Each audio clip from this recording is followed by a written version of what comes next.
El anticristo no viene solo, de hecho, está en camino, listo para engañar al mundo entero con un encanto incomparable y una presencia cautivadora, ejerciendo un engaño como ningún otro y albergando un poder oscuro directamente de las profundidades del infierno. Este individuo no solo engañará a la gente, sino también a naciones enteras, llevando a millones de personas por el camino equivocado. El mundo no solo lo adorará, sino que también lo adorará, envuelto en una energía demoníaca que obliga a innumerables personas a inclinarse en adoración. Se presentará como un símbolo de unidad, un faro de paz en medio de la oscuridad, presentándose falsamente como la solución a los problemas del mundo y ofreciendo una falsa utopía que aliena a la gente con su apariencia engañosa. Parecerá un ángel de luz, aparentemente inocente como una oveja o un cordero, pero en realidad es un lobo, un dragón que alberga corrupción. Sin embargo, es crucial recordar algo que a menudo se pasa por alto en la escatología cristiana y en el libro del Apocalipsis, que Él no llegará solo. Lo acompañará otra figura, su mano derecha, un consejero y confidente dispuesto a someter a los líderes de las naciones y del mundo entero. Este cómplice ejercerá una influencia sobrenatural, realizando milagros que podrían engañar incluso al más devoto. Es esencial reconocer hoy que el anticristo no se embarcará solo en esta misión. Entonces, ¿con quién viene el anticristo? Dejemos que el registro bíblico hable. Apocalipsis 13, 11, 18 dice: «Y vi otra bestia que subía de la tierra, que tenía 2 cuernos como los de un cordero, y hablaba como un dragón. Él ejerció todo el poder de la primera bestia en su presencia, e hizo que la tierra y sus habitantes adoraron a la primera bestia. Él hace grandes señales milagrosas, haciendo descender fuego del cielo a la tierra delante de los hombres, con estas señales que le permitieron hacer en presencia de la primera bestia. Bestia engaña a los habitantes de la tierra. Les ordena que hagan una imagen en honor de la bestia, que fue herida por la espada y sin embargo volvió a la vida, e hizo que todos, pequeños y grandes, ricos y pobres, libre y esclavo, se les pondría un signo en su mano derecha o en su frente, para que nadie pudiera comprar ni vender, excepto el que tuviera la marca, o el nombre de la bestia, o el número de su nombre. Es sabiduría. El que tenga entendimiento, calcule el número de la bestia porque es número de hombre. Su número es 666. Una teoría predominante sugiere que el anticristo surgirá como un líder político carismático que ejercerá una profunda influencia sobre las naciones y los pueblos. Otra perspectiva propone que el anticristo podría ser un multimillonario con un importante poder de influencia. Algunos incluso especulan que el anticristo puede ser un expresidente y señalan que cada vez que se elige un nuevo presidente, inevitablemente surgen acusaciones que sugieren que este nuevo líder es el anticristo. Otra perspectiva propone que el anticristo podría ser un líder religioso a la cabeza de una religión falsa o una versión apóstata del cristianismo.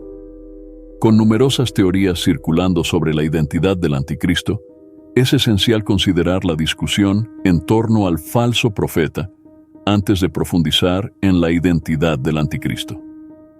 El falso profeta guiará el culto del pueblo hacia el anticristo, presentándolo como una figura digna de devoción. Este falso profeta es una figura muy destacada, hasta el punto de que, junto con el anticristo, será uno de los primeros en ser arrojado al lago de fuego.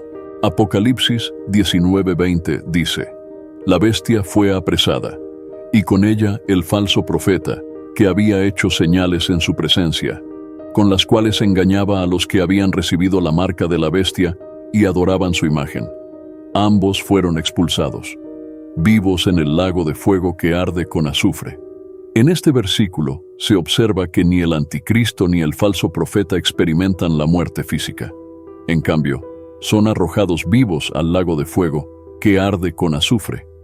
A diferencia del resto de la humanidad, que debe enfrentar el gran juicio del trono blanco, estos dos pasan por alto esta etapa al ser fortalecidos por las propias fuerzas del infierno. Curiosamente, la Biblia no especifica la ubicación exacta del lago de fuego, lo que lleva a varias suposiciones. Algunos teorizan que puede existir fuera de nuestro universo conocido, pero lo que es seguro es su realidad. Se destaca que antes de que nadie sea sometido a este destino, el anticristo y el falso profeta son los primeros en ser arrojados a este lago ardiente. Ahora, echemos un vistazo más de cerca a la teoría del falso profeta. Esta teoría sugiere que el falso profeta vendrá a la tierra, afirmando ser Jesucristo en persona. En esta teoría, este personaje no aparece solo como un oponente, sino como un farsante, un falso Jesucristo, disfrazado con la intención de engañar incluso a los elegidos. Imaginemos una figura que emerge a la luz de nuestro escenario mundial, envuelta en una apariencia de justicia, proclamando: No, cristianos, no me adoréis, sino adora a este hombre, señalando a otro, el anticristo. Este escenario escalofriante revela una estrategia de engaño tan astuta que busca subvertir el fundamento mismo de la fe cristiana. La fe cristiana está fundada en Jesucristo. Consideremos ahora el profundo impacto en el mundo e incluso en los propios elegidos si apareciera una figura que dice ser Jesucristo y realizara milagros como lo hará el falso profeta, y luego dirigiera la adoración al anticristo a través de los ojos de los engañados e incluso de los elegidos. Esto podría fundamentalmente desafiar y potencialmente erradicar el cristianismo. Las Escrituras nos han advertido durante mucho tiempo acerca de tales engañadores. Jesús mismo nos advirtió en Mateo 24:5, diciendo: Porque muchos vendrán en mi nombre, diciendo: Yo soy el Cristo, y engañar a muchos. Aquí Jesús nos advierte sobre la realidad de los impostores, aquellos que reclamarán autoridad mesiánica y la identidad de Cristo para desviar a tantas personas como sea posible. La gravedad de esta advertencia no puede ser exagerada. Habla de un tiempo en el que la mera afirmación de ser Cristo será utilizada como arma contra la fe, contra la verdad. Amplificando aún más esta advertencia, Jesús articula en Mateo 24:24: Porque se levantarán falsos cristos y falsos profetas, y harán señales y prodigios tan grandes que si fuera posible hasta los escogidos serían engañados. La introducción de falsos cristos y falsos profetas, equipados con el poder de realizar señales y prodigios, introduce un desafío desconcertante al discernimiento. Los elegidos, los firmes en la fe, son el blanco de este gran engaño, lo que enfatiza la necesidad crítica de una vigilancia espiritual y un compromiso inquebrantable con la verdad de la palabra de Dios. El fenómeno de los falsos mesías no se limita a las advertencias del Nuevo Testamento. A lo largo de la historia, muchos han venido en el nombre de Cristo, reclamando el manto de Cristo. Lucas 21:8. Se hace eco de este sentimiento cuando Jesús aconseja: Mirad que no os dejéis engañar, porque muchos vendrán en mi nombre diciendo: El tiempo está cerca. Esta advertencia repetitiva a lo largo de los evangelios resalta un aspecto fundamental de la escatología cristiana: la realidad de que los últimos días estarán marcados por un engaño sin precedentes, que exigirá un discernimiento basado en una relación personal profunda con Cristo y una comprensión completa de su palabra. Esta advertencia repetitiva a lo largo de los evangelios es casi como si Dios nos estuviera advirtiendo urgentemente sobre algo en el horizonte de los últimos días. La teoría de la representación del falso profeta en Apocalipsis 13 como un falso Jesucristo es particularmente insidiosa. Es un intento calculado de invertir la verdad, de reemplazar la adoración del verdadero Cristo por la del anticristo. Este falso Mesías no solo niega a Cristo, sino que lo reemplaza, dirigiendo la adoración y la devoción a otro. Este acto de engaño espiritual busca desmantelar el núcleo de la adoración y la doctrina cristiana, presentando al anticristo como digno de la devoción que solo se debe a Jesús. En estos últimos días, las profundidades del engaño alcanzarán alturas sin precedentes, una sombría advertencia que se repite a lo largo de las Escrituras, enfatizando una realidad que nosotros, los cristianos modernos, de hecho, podemos subestimar. La Biblia deja claro que el fin de los tiempos traerá una era de engaño sin precedentes en la historia. Dios nos advierte repetidamente sobre el engaño generalizado que caracterizará los últimos días. El mismo Jesús, en Mateo 24, destaca esta urgente preocupación, indicando que el engaño será un signo significativo de los tiempos.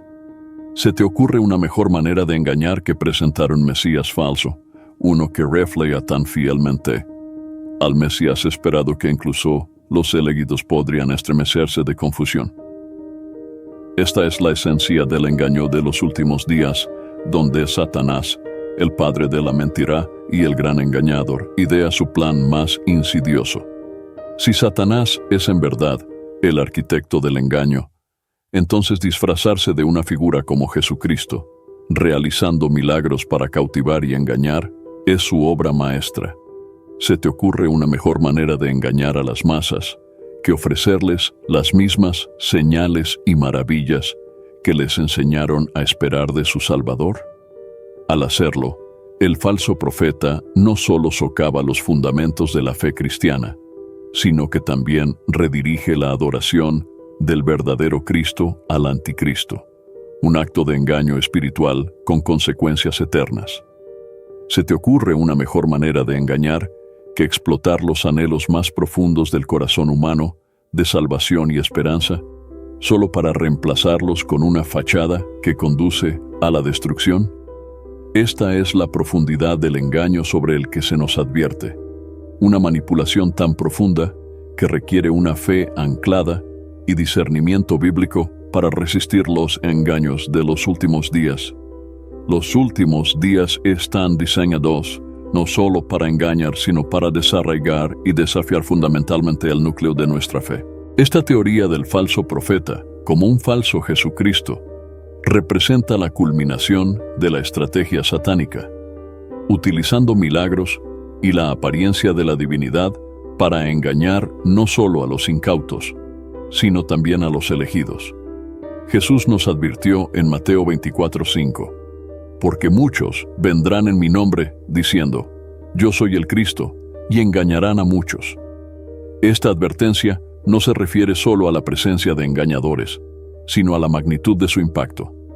Nuevamente, en Mateo 24:24, enfatiza esta amenaza, porque se levantarán falsos cristos y falsos profetas, y harán señales y prodigios tan grandes que si fuera posible, aún los escogidos serían engañados. La especificidad de estas advertencias, el énfasis en grandes señales y prodigios, apunta a un engaño tan poderoso que requiere un fundamento firme en la verdad para reconocerlo y resistirlo. La era del engaño exige de nosotros un compromiso con la verdad como nunca antes. Nos llama a sumergirnos en las Escrituras, a vivir en dependencia y oración del Espíritu Santo y a fomentar una comunidad de creyentes comprometidos con la verdad. Al hacerlo, no solo nos protegemos del engaño de los últimos días, sino que también nos convertimos en faros de la verdad en un mundo envuelto en oscuridad. Al observar el panorama actual de nuestro mundo, queda claro que la sociedad está perfectamente posicionada para ser engañada por el falso profeta. Existe una creciente fascinación por lo sobrenatural, como lo demuestra la popularidad de los grupos de cazadores de fantasmas. Asimismo, la expansión de la comunidad ovni resalta el anhelo humano de experiencias más allá del ámbito natural. Este anhelo por lo sobrenatural posiciona al falso profeta para satisfacer tales deseos. La creciente demanda mundial de señales y prodigios indica un deseo generalizado de milagros, independientemente de su origen. Los creyentes deben tener precaución a este respecto, ya que las fuerzas demoníacas también son capaces de producir fenómenos sobrenaturales. No todos los milagros provienen de Dios, Por lo tanto, la autenticidad de los poderes de un individuo no debe juzgarse únicamente por sus hechos milagrosos, sino por el origen de dichos actos sobrenaturales. El falso profeta cautivará a muchos afirmando ser el Mesías de Israel, empleando engaños y realizando señales mentirosas y prodigios que dejarán al mundo asombrado. Es una omisión crítica pasar por alto la realidad de que Satanás posee poderes milagrosos, aunque limitados en comparación con la omnipotencia de Dios. Tus poderes son genuinos y se mostrarán al mundo. La bestia que se levanta de la tierra demostrará la capacidad de hacer descender fuego del cielo ante los ojos de la humanidad, imitando los milagros bíblicos realizados por los profetas de Dios.